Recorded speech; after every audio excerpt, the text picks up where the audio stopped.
Hello বন্ধুরা, আমি সাফরিকাসু cooking blog থেকে তোমাদের স্বাগত জানাই।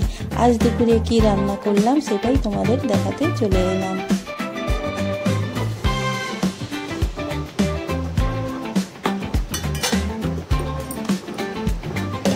ছেলে বাড়িতে আসায় সেজওয়ান রাইস বানিয়েছি, সুইট কর্ন আর মাশরুম দিয়ে বানিয়েছি।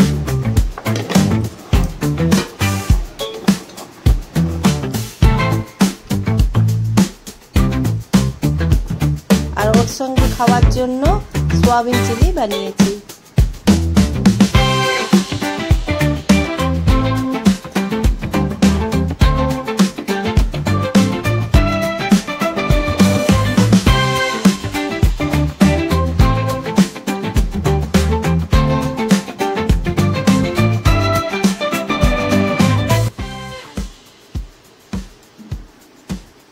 আর বানিয়েছি রায়তা।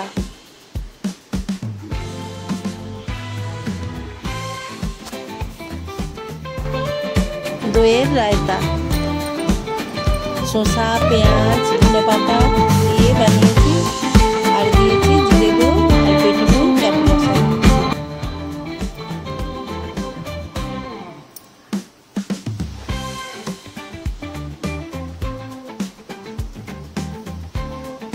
তো বন্ধুরা, আমার আজকের রান্নাগুলো কেমন লাগলো কমেন্ট করে জানিও। লাইক, শেয়ার, সাবস্ক্রাইব করে পাশে থেকো। আর সবাই ভালো থেকো।